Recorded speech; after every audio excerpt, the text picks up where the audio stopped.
Hi there, and welcome to This Day in History for October 18th. October 18th is the 291st day of the year in the Gregorian calendar, 292nd in leap years, with 74 days remaining to the end of the year. Today's word is transistor. Transistor is a noun that means a semiconductor device with three connections capable of amplification in addition to rectification. Oh boy, a fancy word with more fancy words in the definition.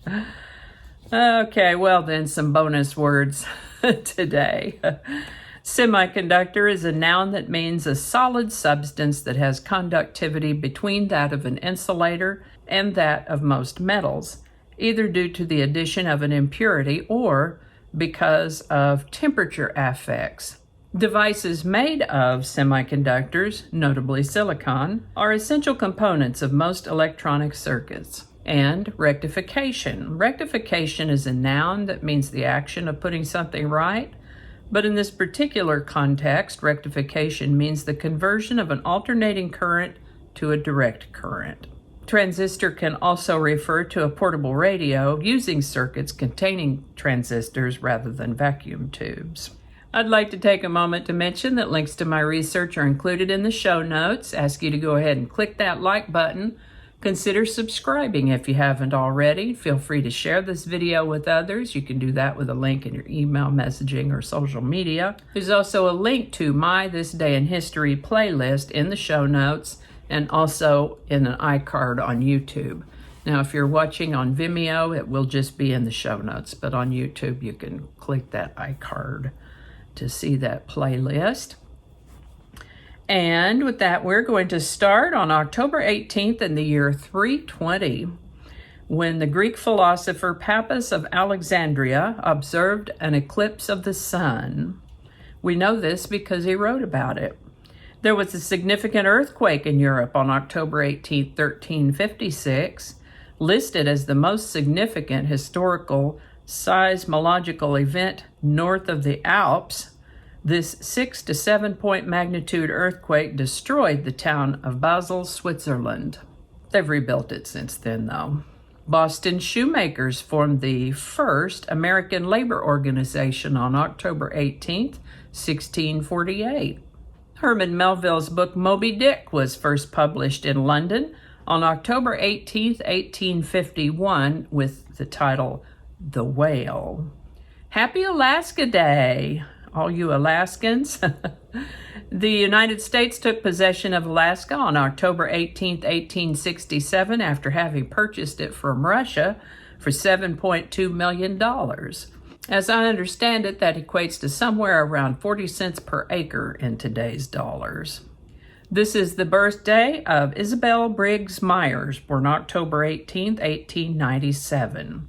She, with her mother, developed the personality inventory known as the Myers-Briggs Type Indicator, or MBTI. This is an introspective self-report questionnaire indicating differing psychological preferences in how people perceive the world and make decisions. There's a link in the show notes to a free test on the internet if you're interested. Apparently, I am a Defender ISFJA. Whatever that means. It was fun to learn that Queen Elizabeth, Samwise Gamgee, and Vito Corleone are also considered defenders, according to this questionnaire. If you take the test, or if you have taken the test, let me know in the comments what your results are.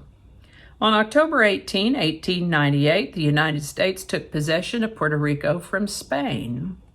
On October 18, 1922, the British Broadcasting Company was founded. They had an aim of establishing a nationwide network of radio transmitters to provide a national broadcasting service, and they were later renamed the British Broadcasting Corporation. We might also know them as BBC. Texas Instruments announced the first transistor radio on October 18, 1954. I was surprised to learn that it was that long ago. I first heard about them in the early 60s, transistor radios. On October 18th, 1979, the Federal Communications Commission began allowing people to have home satellite earth stations without a federal government license.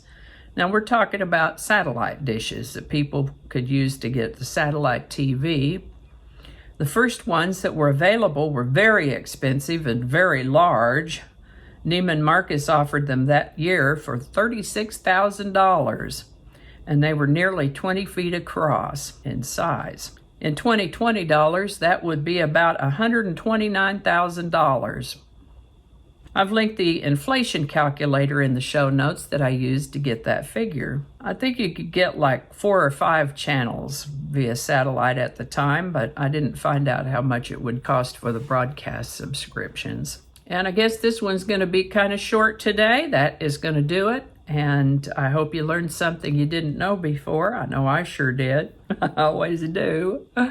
As always, links to my research are included in the show notes, and the link to the playlist also in the show notes and in the iCard on YouTube, just in the show notes on Vimeo. Thanks for watching. Give it a like if you enjoyed this video. Remember to consider subscribing if you haven't already. Feel free to share this video with others. Let me know your thoughts in the comments. And let me know what your results were if you take that personality test. And I guess that's about it. Thanks again, and I'll see you next time.